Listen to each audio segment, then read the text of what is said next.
All right. A little NXT. Now, as of this moment, I'm going to try and upload this video once I finish. But I want to make this clear. It could be possibly I have to upload this in early in the morning because YouTube has been acting very strange. It actually wasn't working earlier. So I don't know if this is going to be uploaded now. It's like almost near 12 o'clock now that I finished watching NXT. So I don't know if this is going to be able to be uploaded now or up in the morning. Hopefully I can do it. But this is a very interesting NXT. I don't really know what the title would be for this type of video. Honestly, what we have here is good content. Yeah. And a setup for what I believe is going to be the end of the beginning for certain people. But the question here is this. Going into Vengeance Day, because that's the next pay-per-view for NXT. Will this work? I think that might be the title. Will this work? Not saying that the entire show is trash, because it's not. Not saying NXT is totally trash. It's not. But with the changes that's happened to NXT, ergo with Triple H, there's a lot of people, if you haven't noticed, WWE has had a lot of criticisms when it comes to Triple H right now.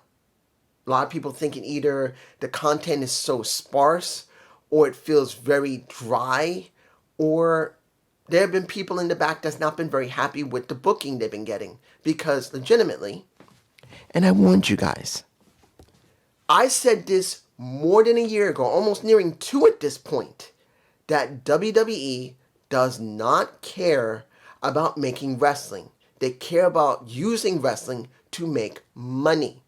That's what we got. And only now people are beginning to see what I said a while ago. WWE is being used. I mean, well, technically it's always been used. But it used to be oriented towards wrestling. And then everything else would be built around it, like getting merchandise, movies, video games, all that kind of stuff. That's gone. Right now, as an entity, WWE is nothing but a commodity to people who only sees it as a commodity. They don't care about making great wrestling. They care about making great amounts of money. I warned you guys a while ago, and now many people are seeing. I think just Alex is now beginning to see it, even though he's mostly in denial. I truly believe that. JD sees it now, and he is not liking it, but he still thinks it's Triple H, when it's not Triple H. Triple H is the effect. I know I'm not going to the video yet, but I need to explain this. Triple H is the effect. He's not the cause of how bad WWE is. Of course, he has his own qualms. He's doing whatever the hell he wants, but he's still following the parameters of the ones who own it. And that's Silver Lake, not Ari. So you guys see what I've been talking about for a while now. I know many people watch me, but anyone who's new, hiya. I told people for more than almost nearly 2 years, WWE is not the same anymore. They're not there to make great wrestling. They're there to use wrestling to make great amount of money. Period. Let's move on. First match, Lola Vice versus Kiana Jordan. Lola's hand was the focus because she lost her title shot, and she lost because of Kiani, and she can't stand her, and now they're going to have this fight. And they did. Kiani beat her by putting her into a submission. Something you don't normally see from Kiani, but lately she has been doing more than just acrobatic work. She hasn't been just a gymnast anymore. This is what I was hoping for Soruka, that Sol has been more gymnastic than wrestling. Kiani was similar, but now Kiani's got it like about here. She's becoming way more of a rounded wrestler now because she isn't just using gymnastics in her matches anymore. She's showing aggression. She's showing psychology. She's literally showing a similar to a Kurt Angle style, not completely, but I like it.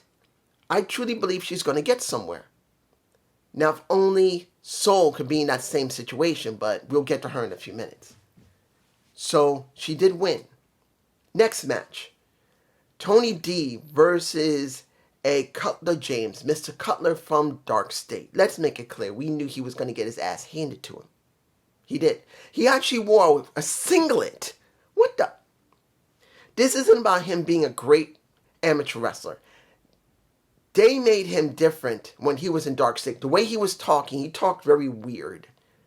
Very unusual. But then they went from making him weird and unusual to standard. Everyone in Dark State feels boring.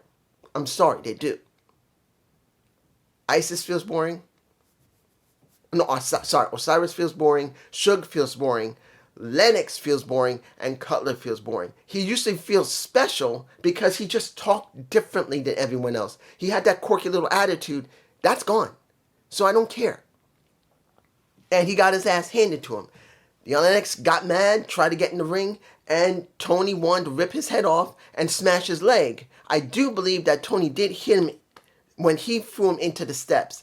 I don't think Leon managed to protect himself well enough like this, and he might have actually hit his head. So let's hope he's okay. But he almost got his foot smashed because of the steps. Almost got nailed on him. So the question is going to be now, how far is Tony going to go to get rid of these guys? Because this is a big question. Just because he beat them in a match doesn't mean it's over with them. He's got to do something else. Each one of them has to disappear for a little while.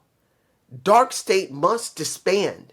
And that is what I believe they need to do this with Tony D. Tony D must disband Dark State. They've had their time as a group, but now they must just break up. And to be honest, there's a good chance that when they break up, one or two of them may be released. I'm not saying that's great, but it's going to possibly happen if they go down that route. This is just my opinion. I don't know if it's true. I got no proof. But if you're going to be honest here, what has Dark State managed to do? They gave a boost to TNA, but when you put them on NXT TV, they haven't really done much. Either they're going to move them up to the main roster, which I don't see happening. They're going to split them up and let them work individually or in teams, or they're going to release them eventually once WrestleMania rolls around. Moving on. The third match, number one contendership for the tag championships going against Dark State. Culling versus Out the Mud versus Hank and Tank and the Vanity Project. Let me make this very clear. Do I care about Drake and Smoke? No.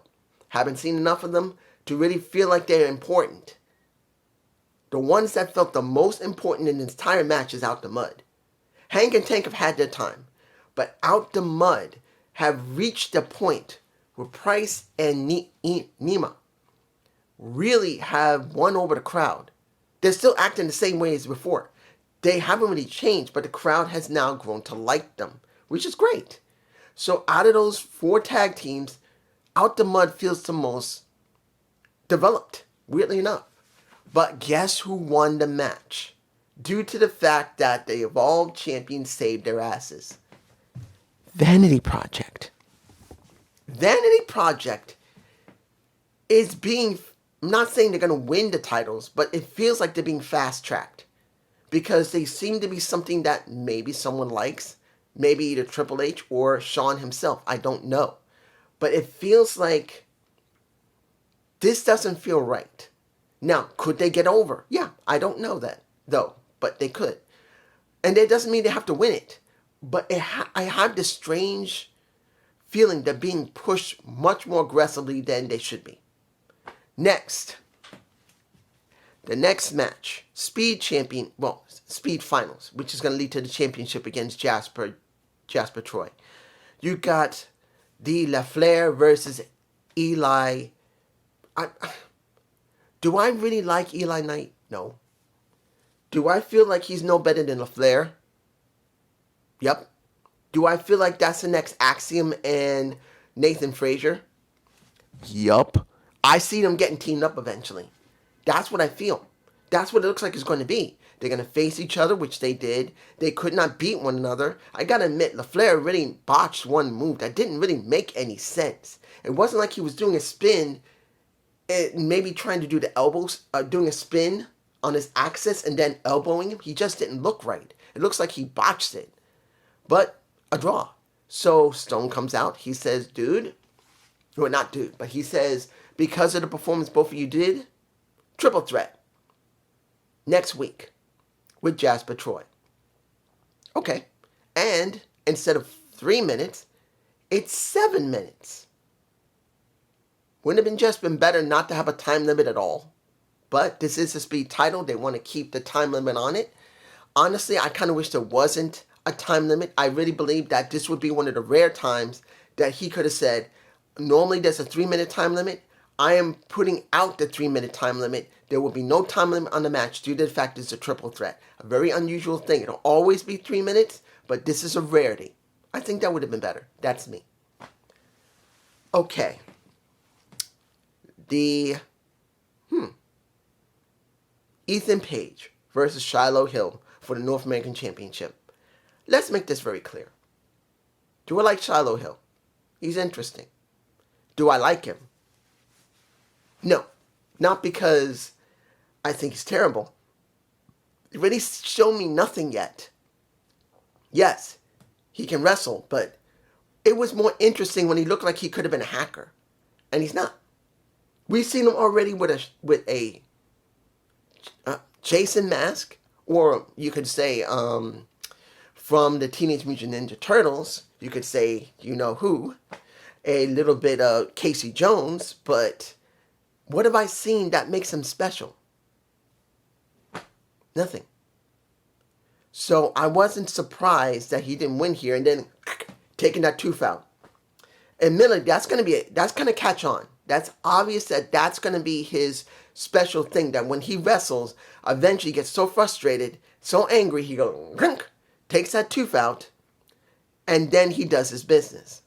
Now, as someone who has 2 missing teeth here, I know sooner or later, that tooth of his is going to have to be made permanent again.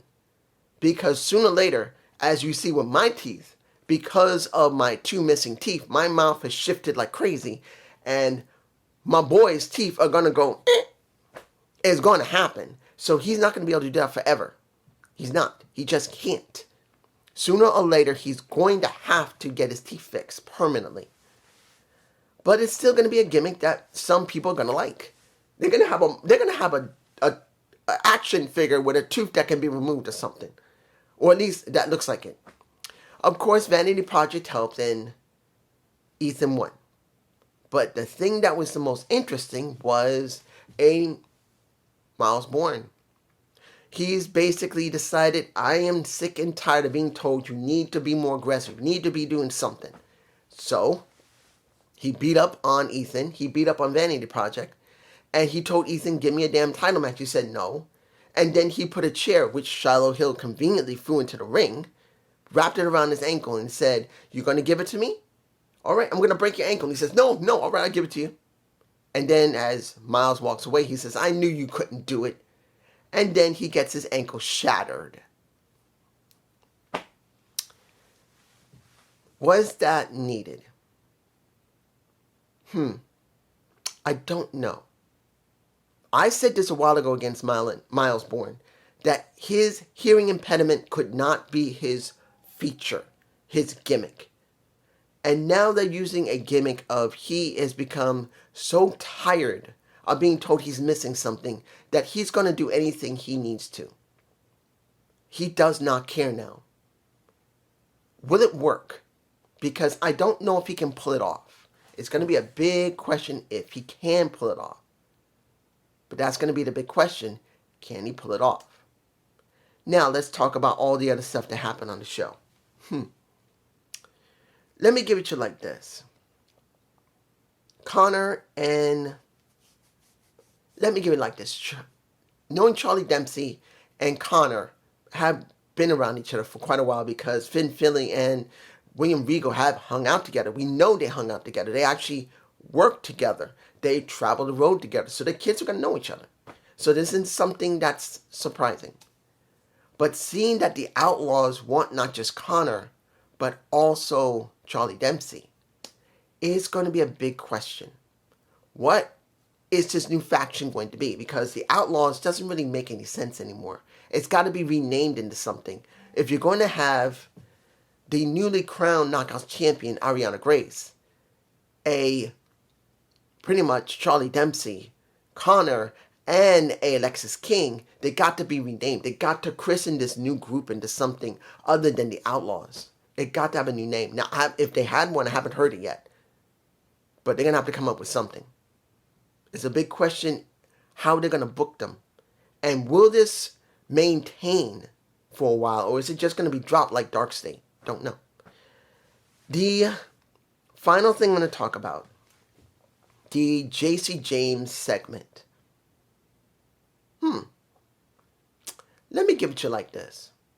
JC James saying she was jealous of Sol Ruka is not bad.